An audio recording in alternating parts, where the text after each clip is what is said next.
Good morning, everybody, and welcome to another class today. So we're going to jump straight into another skill that we're going to be discussing, which is going to be questions. Questions are kind of a tricky one when it comes to therapy because, in general, questions are a very natural thing that we do in conversations. We tend to ask other people questions when we want to get to know them. It tends to be a typical sort of back and forth sort of thing when it comes to just talking to another human being. So when it comes to questions in general, it can feel fairly natural just from what we're accustomed to doing.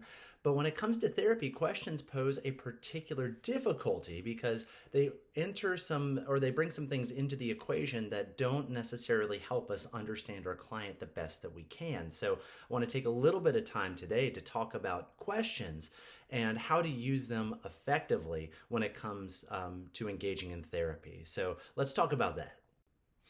So here's just a quick example. I want to walk through this and then talk about what are some ways that we could use questions to better understand this client. So if a client were to come to you and say something like, I woke up the other day and my cat was gone. I couldn't find my keys. I was late to work. My kids were driving me up a wall. It's like I couldn't even hear myself think. Then I had this really long talk with my mom, which was not exactly uplifting. And then at the end of the day, I finally sit down and realize I'm too tired to even watch the game that I've been looking forward to all week. I just sat on the couch and kind of felt bad for myself. Like, is this really my life? I feel terrible. There has to be a different way. Lots of information coming out right there, right, from the client. So if a client were to just sort of like spill all of this at you during a therapy session, what are you going to do? How are you going to respond? And how could we use questions to best understand this client? So I want to keep this example in mind because we're going to return to it as we move through the rest of the discussion. So when we think about how to best understand our clients, I like to think about sort of a funnel here. So here's a picture of a funnel up on the screen, and we're gonna go from surface level, sort of top of the funnel, like general sort of things, down to a deeper sort of level, a deeper understanding of where a client is, something that hits a little closer to home. And the skills we use in this class can be used to understand our clients from the top of the funnel surface all the way down to the very, very central sort of core issues that our clients are bringing to us. So when it comes to understanding our client, when our client said, like, I had a really long talk with my mom, that feels like it's kind of like up on the surface right there, right? So like the very tippy top, like I had a bad talk with my mom.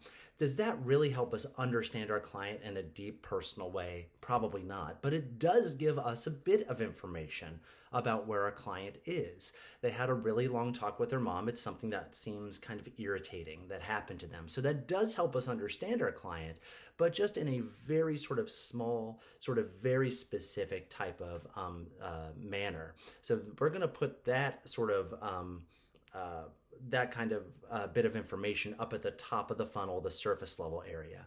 But when the client said at the end of their paragraph, is this really my life? That sounds pretty important, right? That's not just a question. That's sort of a reflection from the client around how they're dissatisfied with the way that their life is kind of going. So when I hear that phrase in particular, my bills start going off in terms of my counseling sort of like understanding, because it feels like this client is trying to really tell me something by using that phrase. They're trying to say that something just isn't quite sitting with them. So I want to remember that part because that feels really important. And I also want to think like, well, if I wanted to get to know the client a little bit more, I really want to focus on that piece of the puzzle. And how am I going to use a question to understand that part a little bit further?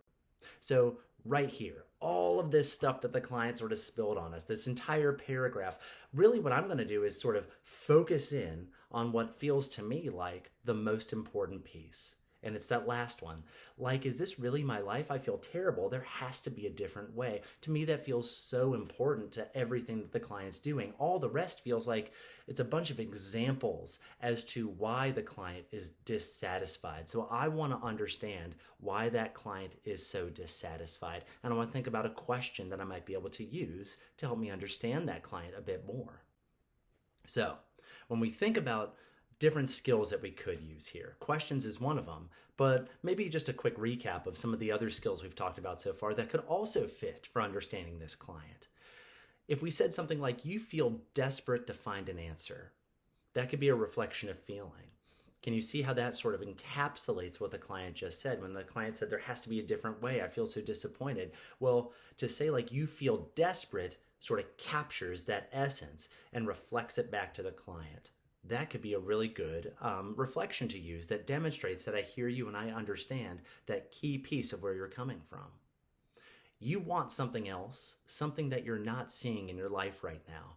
So little different, right? We're not talking about the emotion, the you feel desperate reflection. We're talking about just what the client is wanting to find. You want to find an answer. You want to find something else that you can do, and you're not able to find that. That really sort of captures kind of the story, the narrative, the overall sort of like underlying message that the client's trying to tell us. So that could be a great paraphrase, a reflection of content that we could use to understand the client. What other path do you want for yourself? There's a question. And can you hear how that question sort of prompts the client to expand a little bit more, right? What other path do you want for yourself? It sort of acknowledges that, you want something different. So why don't you tell me? If you were to do something different with your life, I wonder what that would be. Can you tell me more about that? It's not just showing that I understand you and I hear you. It's almost pushing the client to continue to talk about that particular thing. What a great use of a question, and an open question nonetheless. Open questions can be really helpful. Questions that can't just be answered with a yes or no sort of response or a one-word response. An open question pushes the client to really want to speak more about what's on their mind. So that's why I want to use an open question here, because I want to really understand the client more. So I'm going to use that open question to sort of open the door and help the client just sort of expand on what they've already started to tell me. When did you first start feeling this way? Bit of a different question, right? It's more of a closed question because you can almost hear the difference there. When I'm asking that closed question, I'm trying to get a very specific bit of information from the client. When did you first start feeling this way? They could tell me, I felt this way last month, 6 months ago, 4 years ago, right after I graduated college.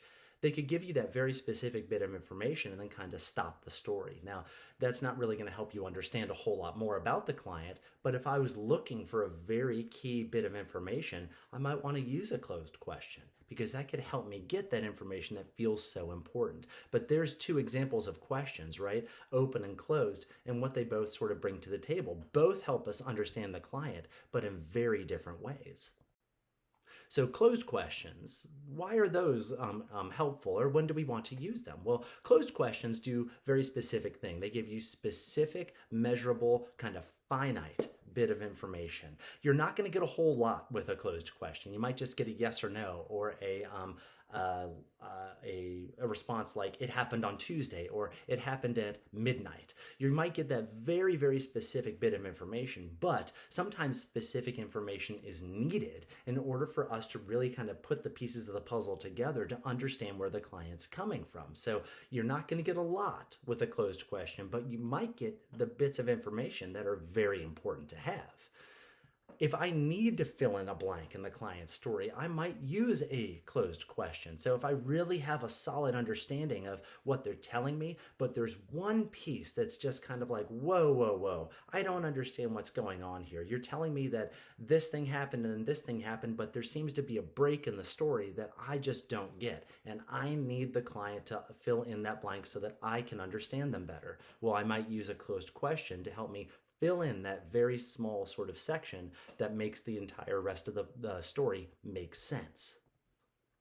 And when it comes to assessment, closed questions are going to be your best friend. And when I think about assessment, that's when we really want to get a good background about where the client is or what's going on with them. One of the classic assessments is when I'm really trying to get an understanding of if the client is in danger of hurting themselves or hurting somebody else. I'm going to assess the client for very specific information.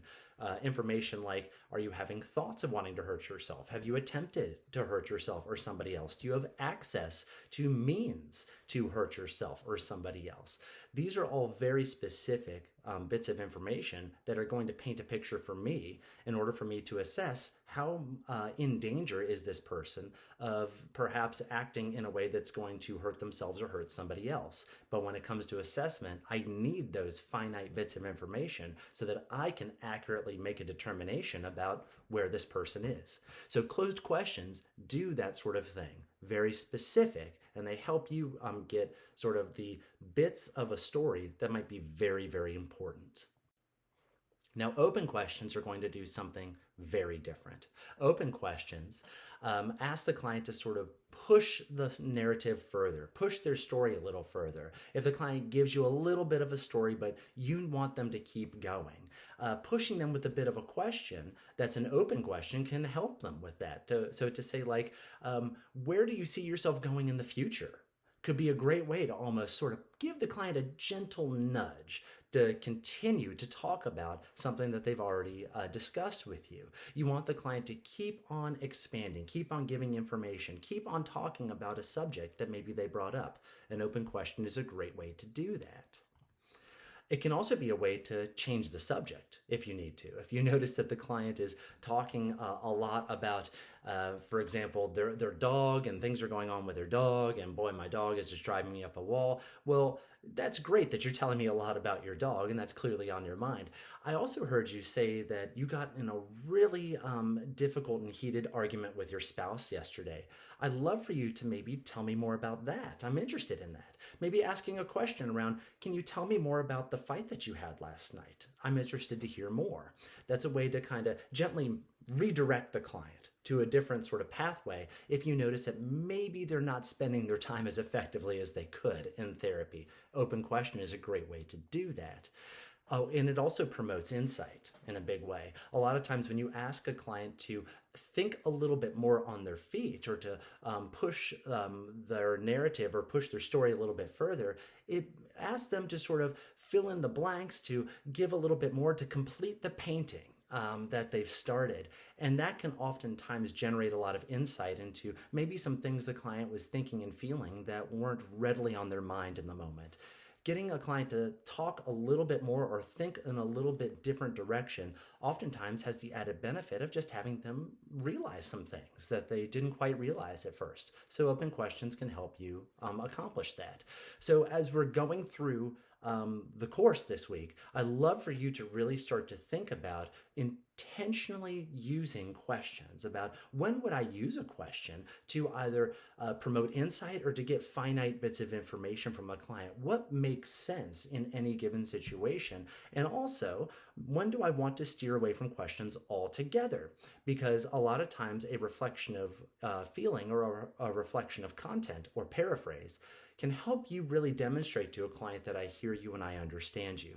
So this is where you get a lot of skills that are coming in now, right? Where you have to sort of pick and choose about what sort of skill do I want based on what do I really want to demonstrate to the client, or what do I want the client to do more of in the future. There's a lot to start to think about now, and the skills can get you going in any sort of particular direction. So now we're going to add one more skill, using questions to your tool bag. Thank you very much for listening. As always, if you have any questions, email me. I'm happy to get back in touch with you. But looking forward to future discussions and building on future skills in future weeks. Take care.